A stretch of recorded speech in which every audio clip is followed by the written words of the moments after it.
Hi, this is Jack Stanley, and I wanted to talk about August 2nd, 2021.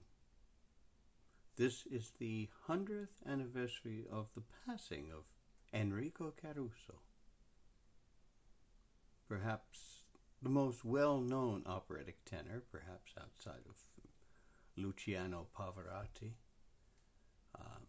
But Caruso has held sway for many, many years, and considering the fact that he has been dead 100 years, and yet he is still a vibrant part of today's world.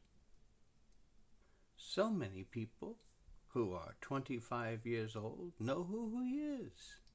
That's really an amazing thing. Think of contemporaries. Nobody. Hardly anybody. Does anybody know who Louise Homer was? A few people do. Ernestine Schumann Heink. A few people. Antonio Scotti. Oh, people don't remember. But I must tell you, I thought about this date on August 2nd, 1971. A half century ago, 50 years ago. And I thought about it. I said, will we still be honoring Caruso as we are on this date? Because on August 2nd, 1971, the radio was playing lots of Caruso, and there were all kinds of programs on television about Caruso. And I said, wow, it's amazing. And I had just recently learned about Caruso. I had learned about him earlier that year. And I got my first Caruso recordings, and I was very excited. I mean, I had maybe 4 or 5 red seals. And I was immediately quite swayed by his vocal characteristics. It's interesting how I even found out about Caruso. Now, I was in school, and no one ever talked about Caruso per se. My family was not into opera or music in general. And we never talked about music as far as I can recall. My father played, drums and stuff like that, but that was in a band and whatever. But I found out about him in school, read about him, because I found a record by Mario Lanza. And the record was from the movie The Great Caruso. I was like going, who the heck was Caruso? And so I did my little bit of homework and I figured it out. And then I got my first recording of Caruso, which was Garibaldi's hymn. And I got that from an artist by the name of Bill Brockway. And the way I heard Caruso's voice that first time was in a theater. And he played it on the machine, and it overpowered the whole theater. It was amazing, as I was surrounded by this incredible voice.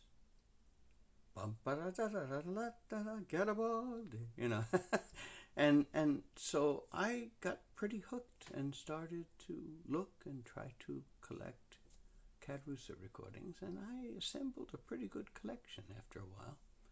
I don't have most of them anymore, but I was interested at the time, and I think I got about, 215 of the Caruso recordings, which is pretty much almost all of them, except for the very difficult to find zonophones. I know some folks that have them, but one day, interestingly enough, in the 1980s, I was working at a shop called the Old Time Music Scene. And this fella came in with a suitcase and said he had just purchased all of the zonophones by Caruso in mint condition. And he said, would you like to see them? And he pulled them out. And I got to hold one, and it was shiny. It was beautiful.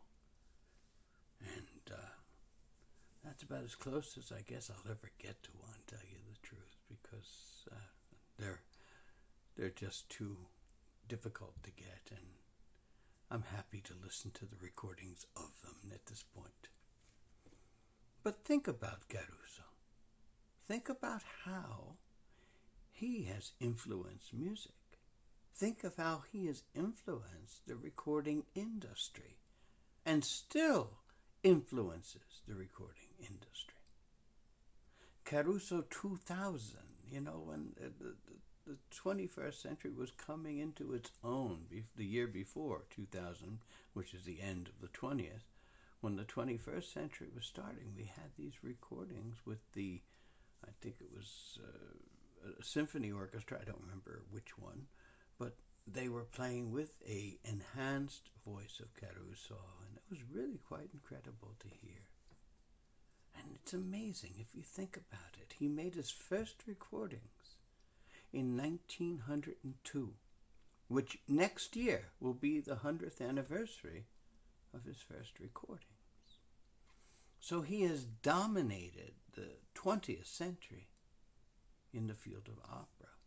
Now, there have been greats that have come, great operatic tenors, think of them all.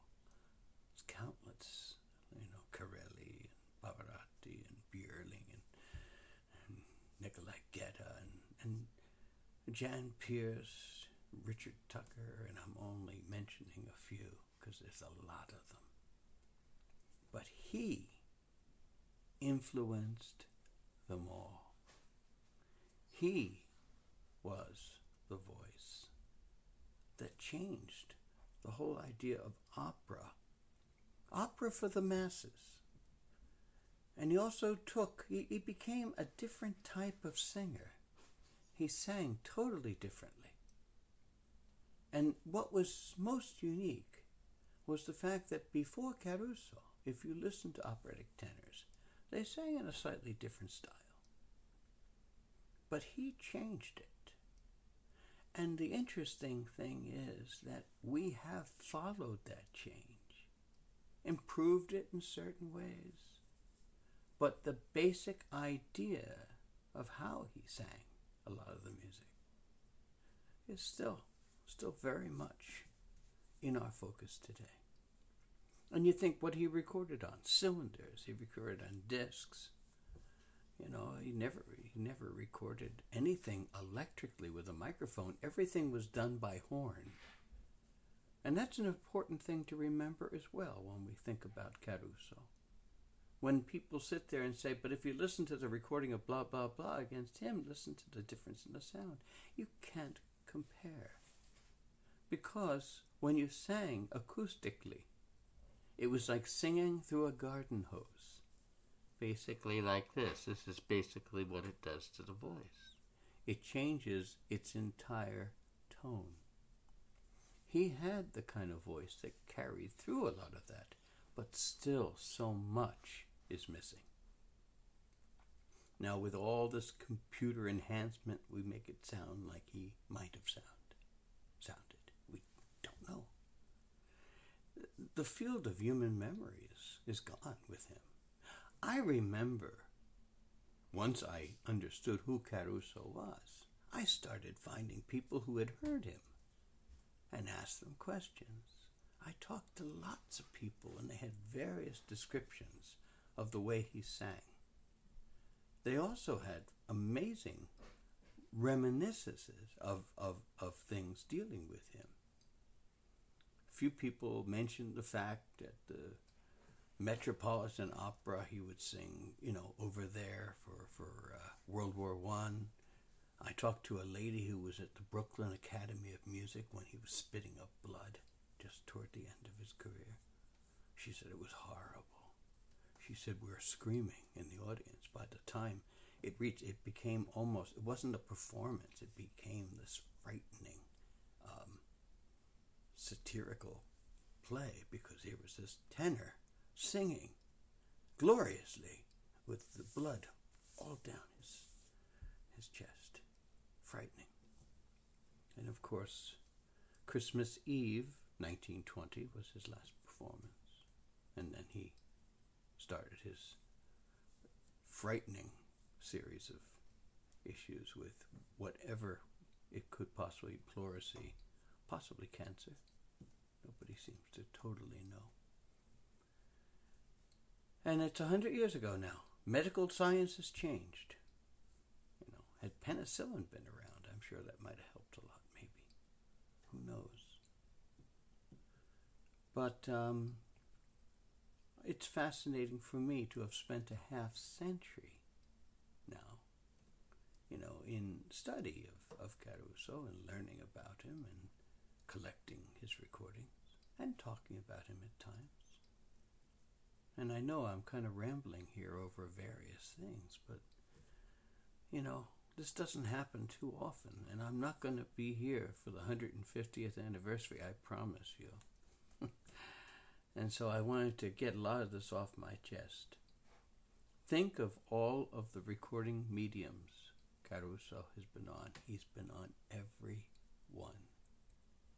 If you think of the recording medium, he's one of the few singers who has been on every last recording medium. Few individuals can actually say that, but Caruso can. I met an operatic tenor a number of years ago who gave me the phone number for Enrico Caruso Jr., who lived in Florida. And I called and talked to him for a few minutes. Obviously, he'd probably been called a million times. And we talked about his father, and he shared a few little tidbits about his father, and how he went to a recording session with him, how he was in awe of his father, and still was, to a degree, if you think about it. And other people I talked to who knew people who sang with Caruso, and what they had to say. And Jerome Hines told me so many stories, because his teacher was Senor Curci, and his Senor Curci was the brother-in-law of Emilietta Gallicerci. And so he had all these stories of Caruso and Rufo and singing at the Met. In fact, there's a great story. I'll share it real quick. And because there's lots of fun ones, but because in South America, Rufo and Caruso were trying to out-sing each other, and Curci told Gallicerci, let them fight it out, and then you'll go and win the day. And she did. But it was a fascinating time. One time, they went to the Met, and Caruso was singing. And he was singing a solo aria, a very beautiful one, but he was being a little lazy. He was kind of, But then he saw Gallicerci sitting in the director's box, and suddenly he changed his whole style of singing and sang right at her. And then when everything had started, she said, "Oh, poor Mr. Caruso, he's not doing too good today, is he?" And then all of a sudden he sang and focused right at her. And then when they were finished, she was like, whoa. And so at the end of the performance, she said, "I guess we better go back to the dressing room and offer our good wishes." So she and Senor Curci went. And they went into the back and went into the dressing room. And there was Caruso taking off his makeup. And he looked at them and he said, "I sang that just for you." Just for you. Just to let him know that Caruso might be a little bit older, but he hadn't lost anything. That was an important thing. What more can I say? He is an individual who influenced music, influenced the recording industry. It's a chicken and the egg. Was it Caruso or the phonograph? I mean, if you think about it, he totally legitimized the operatic recording industry because he put his stamp upon it. And when everybody saw how successful he had become, and how well known he had become. They all followed, but none ever reached the heights of Enrico Caruso, who died August 2nd, 1921 at the age of 48, far too young. But fortunately, in the year 2121, when many people are still recognizing the anniversary of his death, people will be playing his recordings, and in many respects saying very much what I am saying today. Thank you so much.